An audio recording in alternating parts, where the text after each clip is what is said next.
Saat ini saya akan membawakan satu firman Tuhan, judulnya Benarkah Tuhan itu baik? Ya saudara, ini perenungan.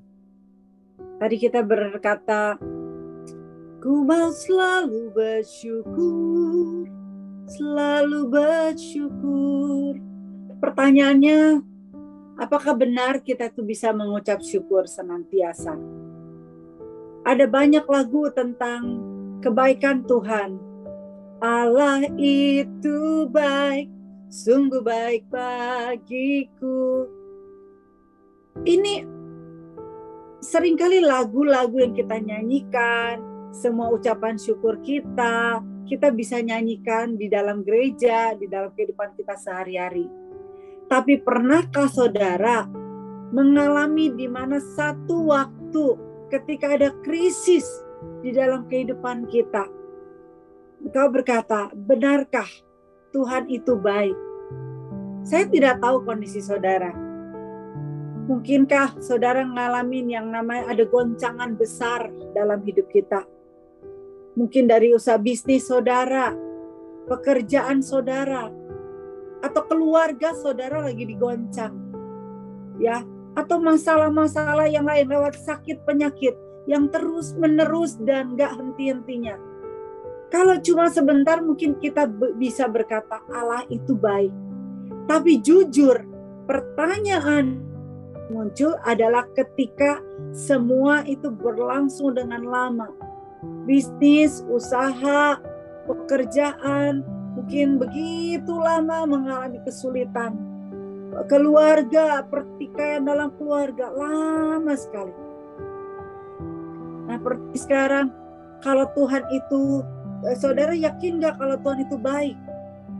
Sebab saudara, kalau Tuhan itu tidak baik, maka sebetulnya percuma buat kita itu meletakkan iman kita, harapan kita kepada Tuhan. Alasan kita menyembah Tuhan juga salah satunya karena Tuhan itu baik. Jadi kebaikan Tuhan itu banyak sekali dilakukan dengan tolak ukur daripada karakter kebaikannya. Amin, saudara. Dikatakan Allah itu maha baik. Jadi kita otomatis mengambil tolak ukur itu kepada karakter Allah sendiri, ya. Tapi kalau masalah itu bertubi-tubi, kita jadi terus ragu, saudara. Ya. Jadi apakah Tuhan itu baik? Kenapa kalau Tuhan itu baik, Dia mengizinkan hal-hal ini terjadi di dalam kehidupan kita? Dalam dunia ini banyak orang menggambarkan Tuhan itu sebagai mereka tidak akan pernah berkata bahwa Tuhan itu sangat baik banget atau Tuhan itu jahat banget, ya saudara. Jujur kebanyakan di sekuler ini pernyataan tentang Tuhan seringkali dualisme. Ya, perpaduan antara keduanya. Tuhan yang baik, Tuhan yang kejam. Coba lihat Alkitab kita. Banyak ketika saya ajak berdoa dan baca firman, teman-teman yang baru berkata, Tuhan di perjanjian lama jahat sekali. Ya, Dia membunuh, ya, lalu Dia membakar satu kota dan banyak hal yang lain yang Dia lakukan. Tetapi kalau kita melihat perjanjian lama, kita melihat Tuhan itu kok baik. Tanpa sadar, dualisme itu masuk ke dalam pikiran saudara. Karena ini adalah kultur dari dunia ini yang berkata bahwa ada perpaduan di dalam karakter Tuhan itu. Walau secara pikiran kita berkata Tuhan itu baik, dari mulut kita bisa ngomong. Jujur saudara, kita seringkali tanpa sadar perkataan bahwa Tuhan itu tidak memperhatikan, Tuhan itu tidak mendengar, itu seringkali masuk ke dalam hati kita. Lihat Allah di dunia ini, Zeus katakan, kita tahu dalam Yunani kuno dikatakan bahwa Zeus adalah dewa yang powerful, ya saudara, dia bijaksana, dia adil, tapi selalu ada tapinya. Tapi amarahnya besar sekali. Dia pernah menghancurkan dewa-dewa yang lain. Nah, saudara, kalau kita lihat di Bali, ya, yang sangat, mereka semua banyak sekali sesajen. Ya, saya pernah tinggal 9 tahun. Saya bilang, kenapa kalau kamu lupa sesajen 1 hari? Kenapa kamu mesti sembahyang? Mereka berkata, kalau kami tidak sembayangi, nanti dewanya marah karena tidak dikasih makan, katanya gitu, saudara. Jadi ya di sini ada Pak Karnadi pasti tahu dengan adat istiadat ya di Bali ya, cukup lama Pak Karnadi juga. Jadi mereka itu dengan sangat devoted ya. Mereka itu benar-benar dengan kusuk bahkan mengajarkan kepada anak-anaknya, karena didasarkan takut Tuhan itu tiba-tiba jadi marah dan mendatangkan kehancuran dalam keluarga mereka atau usaha mereka atau kecelakaan yang datang. Saudara, kenapa sih kok tanpa sadar kita juga punya alam bawah sadar itu punya pemakluman terhadap Tuhan, bahwa Tuhan itu bisa aja membiarkan kita. Buktinya banyak sekali ketika kita berdoa, Tuhan gak langsung jawab. Kadang-kadang lama, kemana Tuhan? Saya ini udah ngalamin sakit berbulan-bulan, tetapi tetap aja gak ada jawaban. Nah saudara, kenapa konsep bahwa Tuhan itu memiliki kedua sifat itu hadir dalam kehidupan kita? Oleh sebab yang menciptakan dewa-dewa itu, Tuhan-Tuhan, ilah-ilah itu adalah buatan manusia. Jadi kalau manusia menciptakan menurut rupa dan pikirannya manusia, maka pasti ada 2 karakter tersebut. Ada karakter baik dan ada karakter buruk. Tetapi tahukah saudara, kita semua diciptakan menurut rupa dan gambar Tuhan. Ini perbedaannya Tuhan. Saudara, kalau kita diciptakan menurut rupa dan gambar Allah, maka penciptaan kita itu sempurna adanya. Kalau Allah itu sempurna, maka ciptaannya pun akan sempurna. Kalau Dia adalah Allah kebenaran, maka Dia itu akan selalu benar, saudara. Amin. Tetapi kenapa sih kok jadi begini? Nah, kita harus tahu, saudara. Saudara harus menyadari, sekalipun saudara orang Kristen sudah sungguh-sungguh dalam Tuhan, tetapi sejak kejatuhan manusia, maka manusia menjadi berubah. Saya kemarin diskusi dengan salah satu anak remaja, saya memang jago kutu buku sekali. Kenapa sih orang itu bisa melakukan hal-hal yang menyimpang, saya bilang. Ya, misalnya ada orang yang bisanya ada kelemahan-kelemahan di dalam kehidupan mereka. Dan dia berkata bahwa ya kita bisa begitu karena kita di dalam dosa. Dan kita itu telah kehilangan kemuliaan Allah. Makanya waktu kita lahir ada bibit-bibit di mana kita itu mewarisi kelemahan dan setiap kita itu ada peperangannya untuk kita kembali kepada gambaran Tuhan yang sempurna.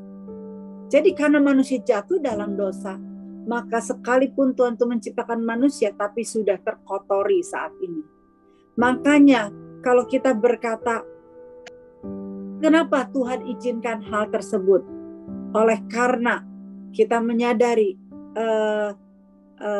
kenapa Tuhan izinkan? Itu semua terjadi oleh karena keserakahan kita lah, kejahatan dan dosa-dosa kita. Ya, saudara tahu di dalam sejarah juga bahwa di dalam sejarah juga bahwa segala sesuatu itu bisa terjadi karena kejahatan daripada manusia. Saya mau share screen tapi ntar sorry kenapa ini saya nggak ada ya. Share screen saya tapi kok nggak ada gambarnya, saya juga bingung. Oke. Yes.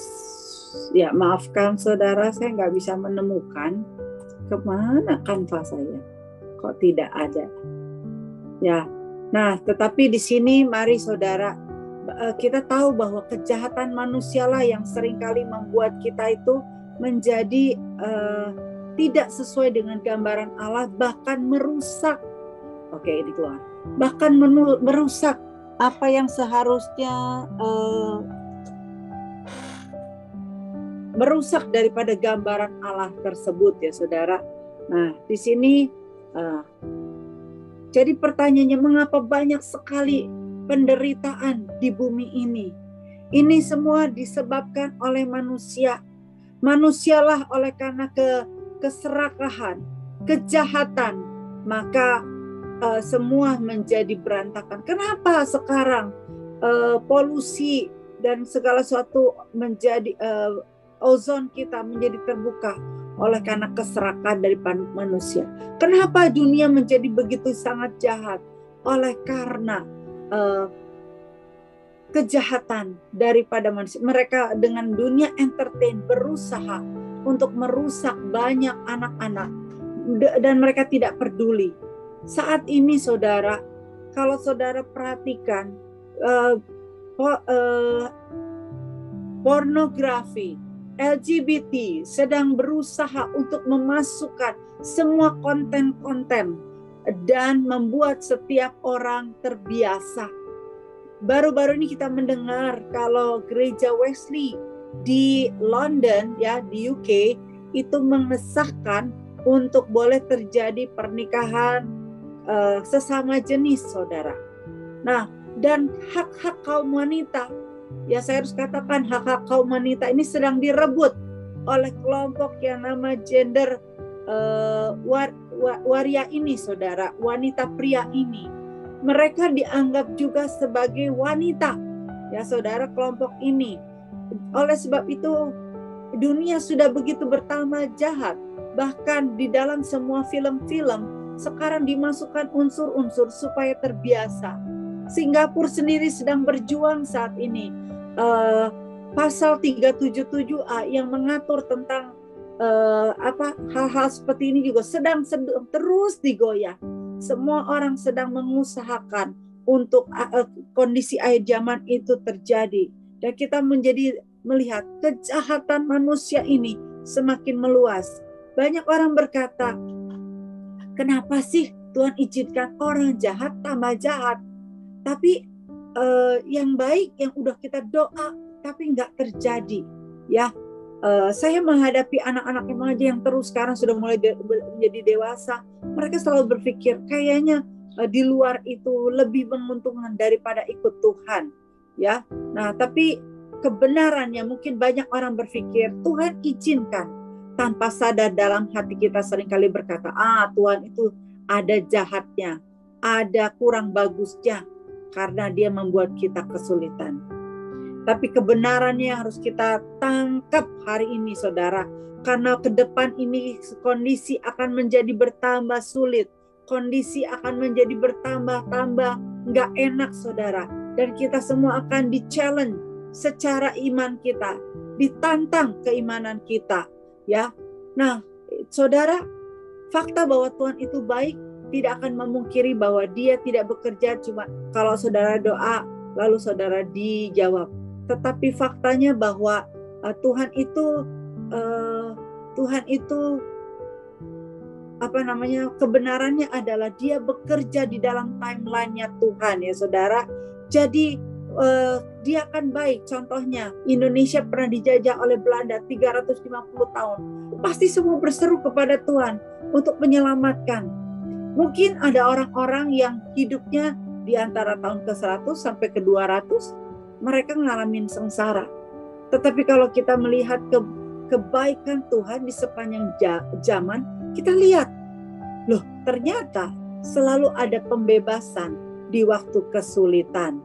Oleh sebab itu, mari saudara, kita jangan melihat dengan kacamata diri kita, tetapi mempercayai bahwa Tuhan itu bekerja di balik layar untuk menolong kita dan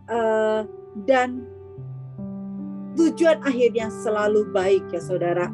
Nah, oleh sebab itu, baiklah dalam kesakitan, kesulitan, jangan pernah mati akan pengharapan kita kepada Tuhan. Mazmur berkata, sebab Tuhan itu baik.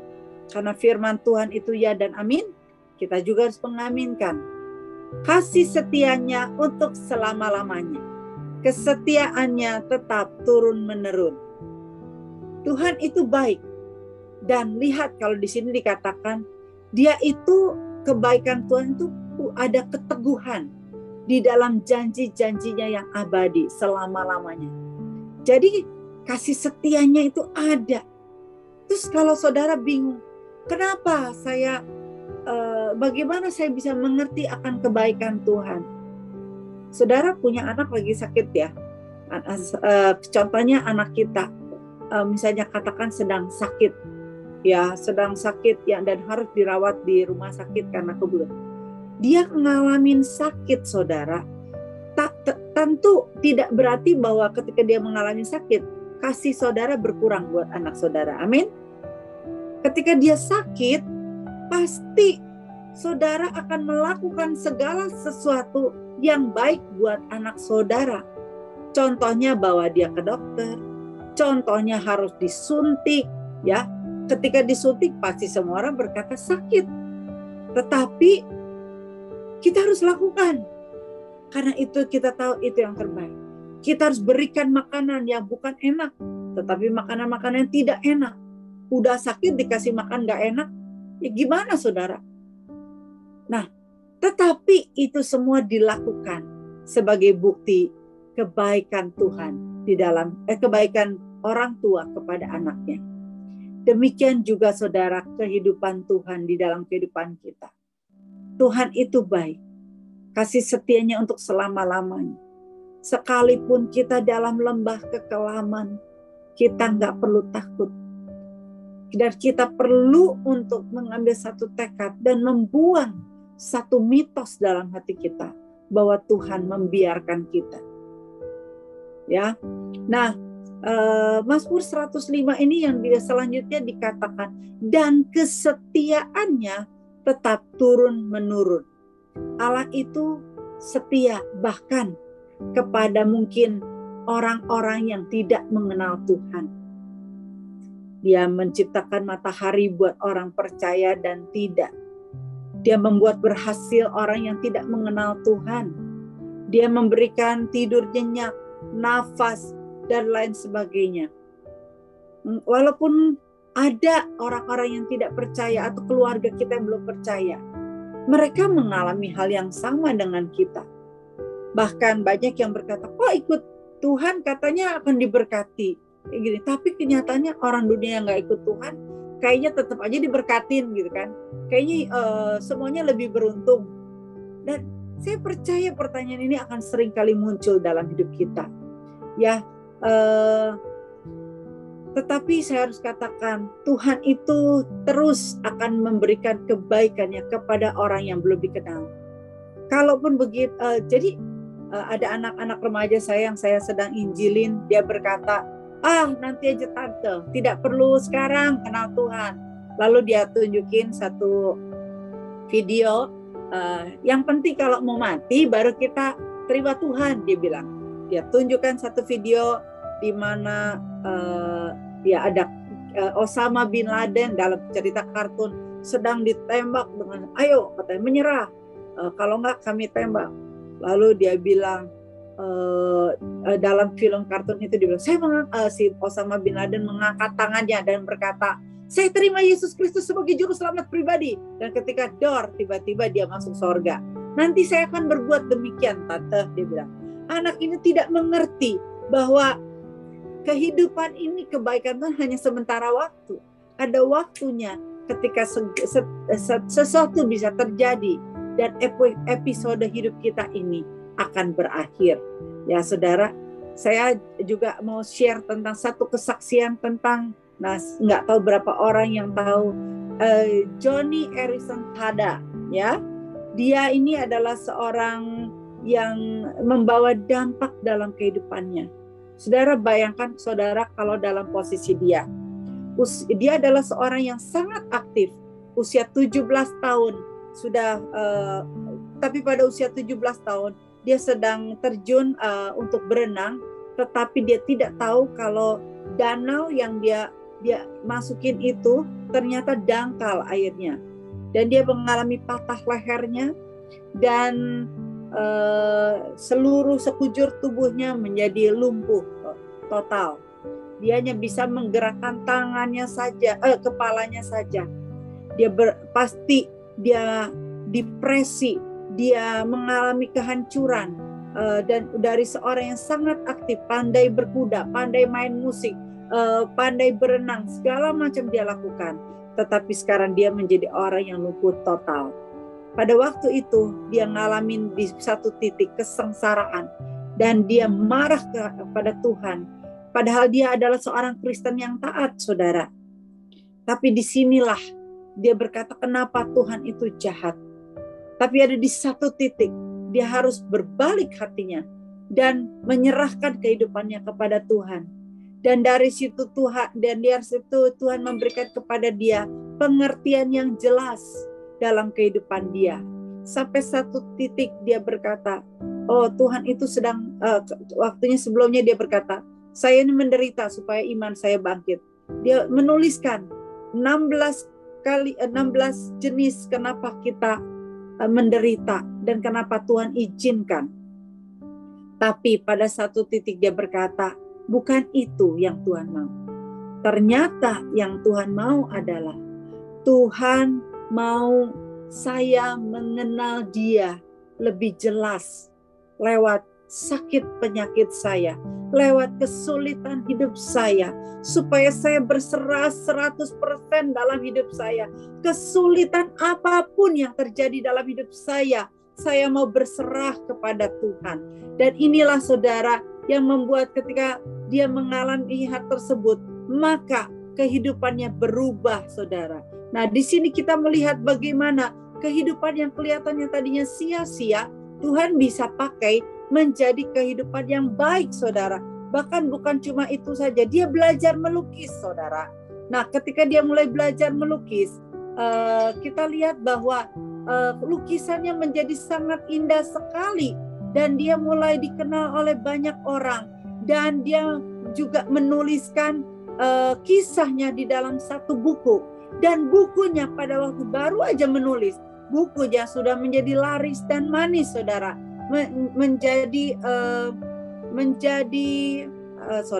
Saya akan share ininya, ya, bukunya menjadi laris manis dan bahkan menjadi buku yang bestseller, saudara. Lalu tahun 79 dia mulai dikontrak untuk membuat film, dan mulai dari situ pelayanan, pengabaran Injil, saudara, recording berdatangan oleh sebab mereka terinspirasi dengan kehidupan Joni ini, ya. Bahkan Presiden Ronald Reagan menunjuk dia menjadi duta untuk kaum yang cacat, saudara. Dan demikian juga bukan cuma dia berhasil, dia juga menjadi duta Amerika untuk segala sesuatu yang berhubungan dengan kecacatan. Bahkan yang lebih luar biasa lagi, pada tahun 2000-an Joni mendapatkan suami, saudara. Bayangkan gimana caranya seorang yang lumpuh dari atas, dari leher ke bawah, bisa mendapatkan suami. Tapi Tuhan memberikan seorang suami yang luar biasa mendampingi, yang dia mau untuk membawa Joni kemanapun juga, mengangkat dia dari tempat tidur, membawa benar-benar orang lumpuh nggak bisa apa-apa, perlu bantuan orang. Dan ini dilakukan oleh suaminya Ken. Saudara, kita lihat ketika kita semua menyerahkan kehidupan kita kepada Tuhan, maka Dialah pemilik hidup kita, maka Dia akan bisa bekerja dalam hidup saudara. Pastikan sekarang mulai hari ini, biarlah kita semua seperti Joni.